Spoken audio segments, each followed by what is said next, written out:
Zero secrets.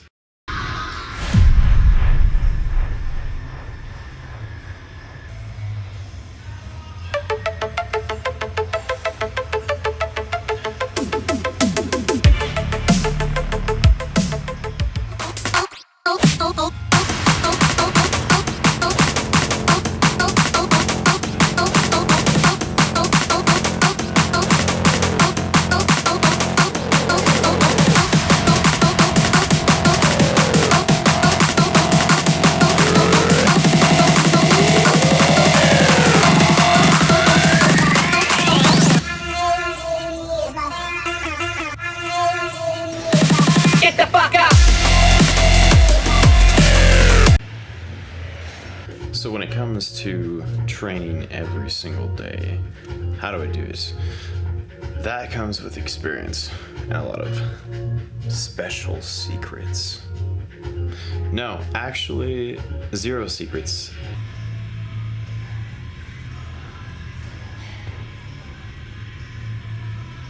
Just a lot of experience and a couple of basic things that will set you apart from everyone else's recovery. Now, I don't think that my program is like the best that I run, but it's a program model based on philosophy that I enjoy doing, and it's kind of just tweaked towards me. So take what you will from this video, if you take anything from this video, and I hope that something that I might do can possibly benefit you. Now look, so I've been training for 15, 16, going on 17 years now. I don't remember, but I've been training for a long time. It's not like to the point where I think that I'm at the advanced level, because I wouldn't consider myself advanced because I don't have a pro card. I don't compete in bodybuilding.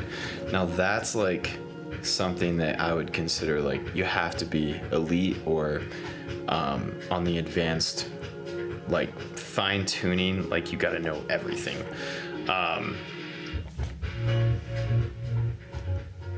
I watch a lot of YouTube and have watched a lot of YouTube for quite a few years. If you've been following my channel at all, which is totally cool. If you don't watch my videos, I don't expect anyone to watch any of these videos. I just like competing with myself, and I like making things a little bit better than last time, or hopefully a lot better than last time, because the body is very weird and it's very different for everyone. Everyone has like their routines. It takes a lot of fine tuning, but you got to know the basics first. So I always go back to beginner level stuff all the time, and it's totally okay to be a beginner. You have to learn something really well. You have to do it over and over again, hopefully the correct way. Now, there's not like a correct way to do everything, but there's a better way to do something.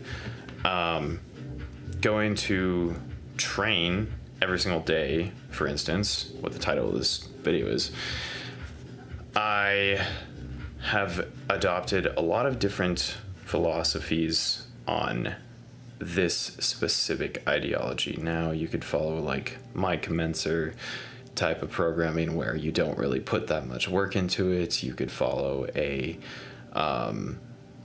there's so many different programs, and I'm not super intelligent on like all the different programs, but I've run a lot of them just off the top of my head because I didn't script this video.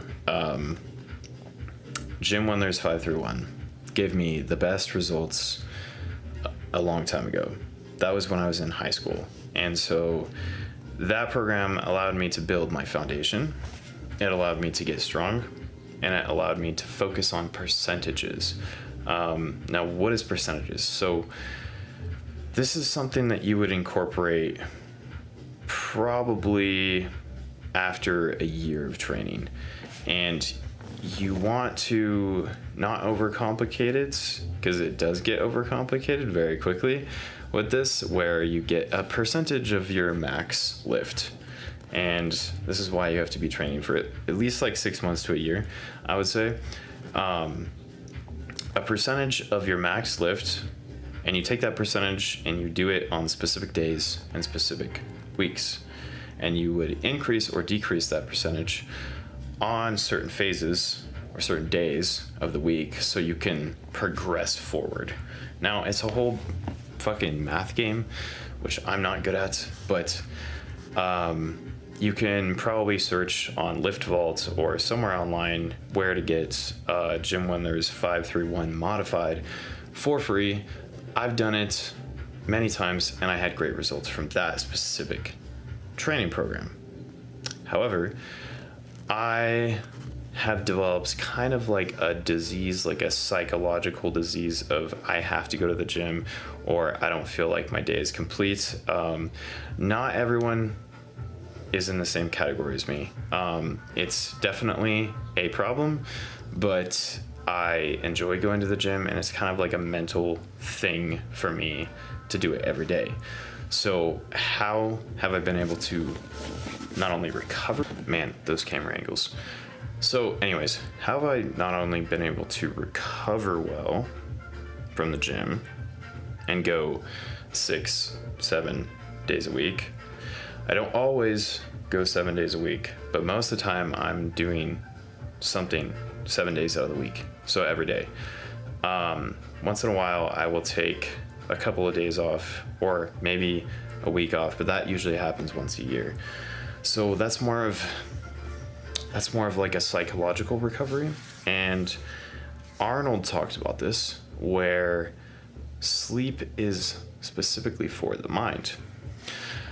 I think that sleep is for the mind, but also your psychological health.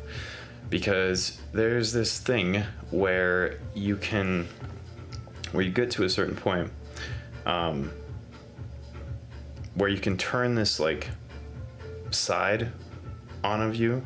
It's a psychological side, and it's like the go switch. It's like if you know how to manipulate that and use that in a good way, of course, not kill someone, hopefully, you can pretty much break through any plateau. However, I would minimize using that side of you because it can be fucking scary if you don't know how to use it.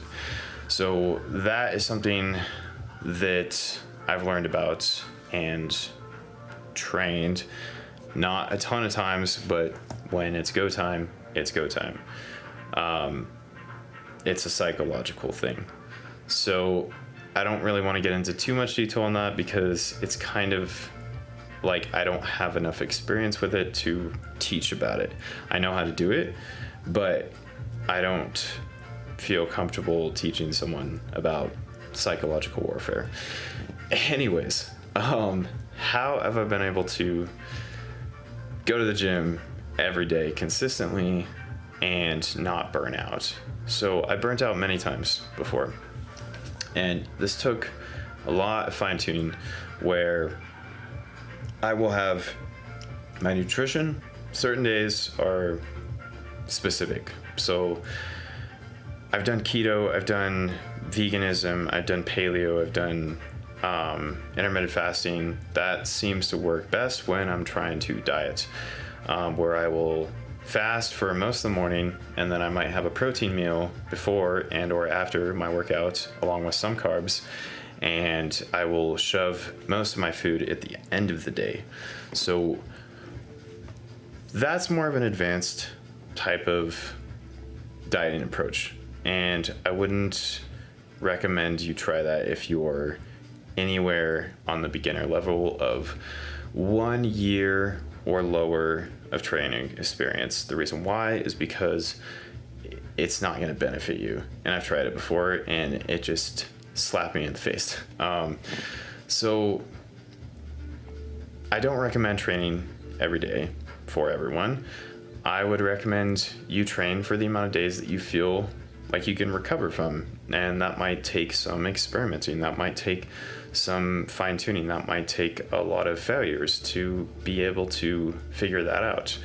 I do like Mike Isertel's approach to training. If you don't watch him, you should. He's a very, very intelligent exercise scientist, and I've been watching him for quite a while. Dr. Mike. I like YouTube. I really enjoy it. And I don't want to be like anyone else on YouTube, because I just want to be myself and teach you guys what I know. Hopefully, nobody has to do what I do. I'm just telling you how I'm able to recover and go to the gym consistently every day. Once in a while, I'll take a break. So deloads are really important in this training philosophy of going into the gym every day. If you know what a deload is, if you don't know what a deload is, I'm going to tell you. So basically, anywhere from 4 to 10 weeks ish, maybe 4 to 12 weeks. It really depends how much you're eating, what training skill level you're at, and how much inputs you're putting in the gym. Will determine when you need to deload. However, I don't like to take a specific number. I would just take on how I feel for the day, and I will take a deload when my connective tissues need it. So that means you get mostly sharp pains in your muscle tissues. That is more of a deep, like, connective tissue pain, and that usually occurs when you are overreaching for a little bit too long a period of time, and or not having the food or supplements required to recover from the vigorous training. That usually does not occur in most people, and that is something that is pretty difficult to get to that point. If you think that you're overreaching, you're probably not overreaching unless you're very competitive and you do a lot of the psychological training where you don't take steps back on that, so you don't know how to turn off that psychological switch. So I'm not making sense here, but I'm trying to. Anyways, food is obviously important. Everybody knows that. Nutrition. So you need to have enough nutrition that your body specifically needs on specific days. That's just what I do personally, but if you want to eat the same amount of calories every day, go for it. There's nothing wrong with that. I'm just telling you what I do. So specific days, I will, like, this is how I can sort of gain muscle. So food is the main driving factor of how you're going to recover and how you're going to perform. Carbs specifically are going to give you the glycogen in your muscles needed to push harder and longer. So sometimes I will take like a bag of gummy worms to the gym. Yes, gummy worms, only in the gym, nowhere else. And I will eat like a quarter to half a bag of gummy worms. This is tracks though, so this is in my macros. I don't specifically recommend anyone do this, but again, I'm telling you what I do. So if I don't do that, and if I flip the switch and do more psychological training and I train too hard, I'm gonna need some carbs in between my workout. That is one of the ways you can have the high days where you train quite a bit harder than other days, and then you have your medium days and low days where you don't consume that much fucking carbs.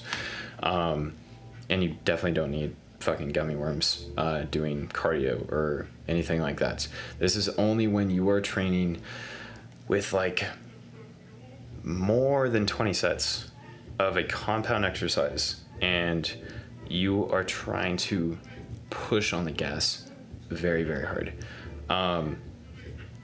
That's probably another topic for a different video, but this is how I train. Not all the time, but at least 3 days, 4 days out of the week, I will train super hardcore. And that just makes me happy, like on the inside, because I want to train hard. I want to train and actually overreach, because I'm at a point where I need to train harder on specific days. You can't do that every single day. You can't linear, like, train hardcore, and just have it like be in a linear graph. That's not going to work. It will eventually bite you in the ass very hard, because the body is pretty fucking good at telling you when you need to recover. So that's when a deload would come in, or specific deload days. There's all kinds of different philosophies. I've tried them all. It's just what I do. Mostly it's by feel, and I don't go to failure on certain days. When you go to failure, where you can't do another rep with good form, specifically on a compound exercise, it is going to almost require sleep to recover your central nervous system and or a boatload of carbs.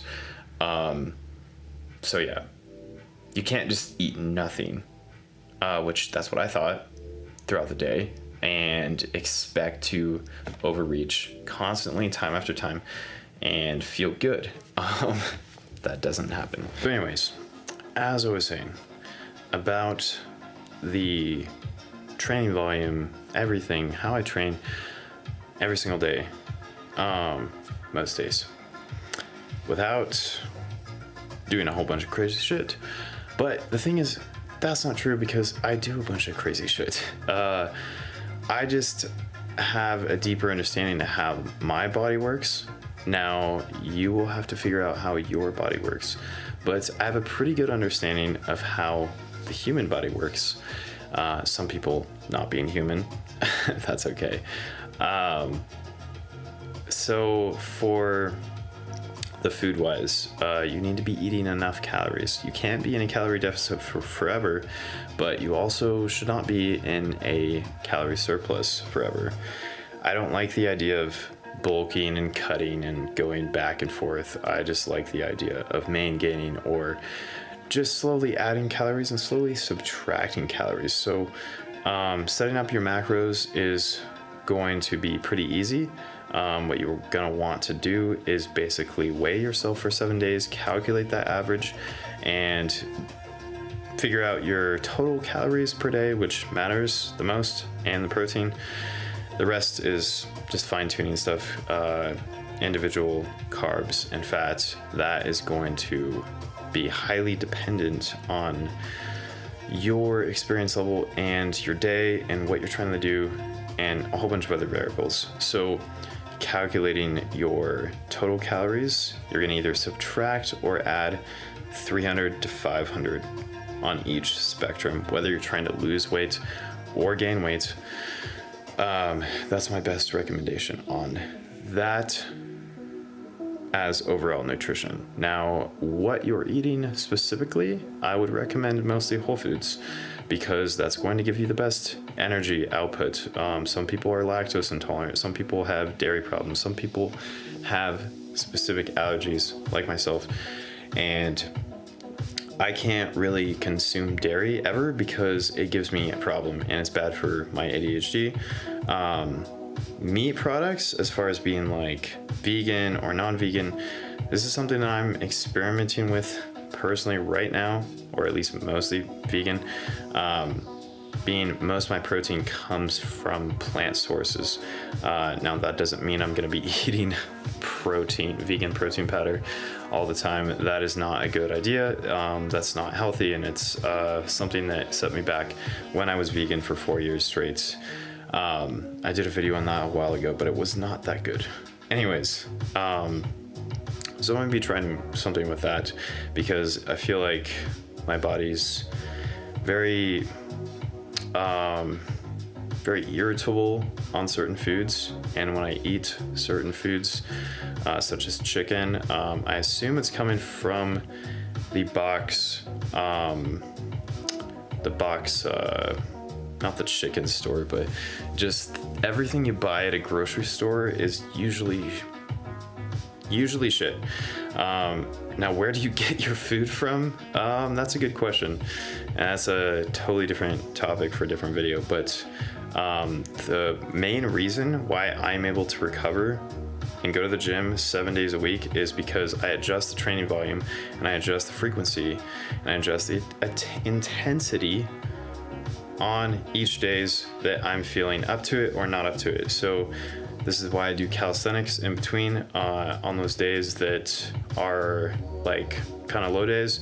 I would rather not just sit on my ass and do nothing. I would rather do something. So that's like kind of an active rest type of ideology, where I'm going to be doing mostly body weight exercises, and it's like a 30-minute calisthenics workout. That's not really a workout, but it's cardiovascular, and it's joint flexibility training, mobility, mobility WOD. If you have followed Kelly Starrett, you would know what I'm talking about. Kelly Starrett has a book. It's called The Supple Leopard. It's really amazing. You should read it. And it's specifically addressing like muscle tissue problems and soft tissue, connective tissue, pain mitigation, all kinds of crazy stuff that is very beneficial to everyone. I would recommend foam rolling, and not just foam rolling, but the Gator roller. This specific one, I love this thing. Thought it was a waste of money, but it turns out it's actually not. I like this because it digs deep into the muscle tissue, and when you are like contracting, relaxing, doing this on like every single body part, this is a great way to recover faster. And that, along with lacrosse balls and pinpointing the issues that you have, if you think that you're having like leg pain, like sciatica pain, which is pretty common, usually it's up in the glutes. Usually it's in the lower back. There's something going on there. So that's another topic for a different video. But anyways, I hope you enjoyed this video, and this is how I train. It's very individualized towards me. If you guys want me to train you or anything like that, I have a specific Twitter page for that, but it's not really set up. You can go to my website, it's paxperry.com, and that has OnlyFans, of course, but I do more than just OnlyFans, and I do more than just stuff on that one main account. It's not just porn, but eventually I'm going to have this separated to where I'm going to be doing my fitness brand and everything that I have to say about training, coaching, all that other good stuff. That's going to be on a separate link eventually. As for now, I'm going to be doing everything on Loyal Fans and OnlyFans. But yeah, at the moment, that's what I'm doing. And I will have a specific Twitter page for coaching. If you follow me on Twitter, I have it linked in my bio, I believe. I think so. Anyways, I hope you enjoyed this video, and I hope you got something useful from it. Sorry if I'm confusing, but yeah, we're working on that. Hope you enjoyed, and I hope you have a wonderful day.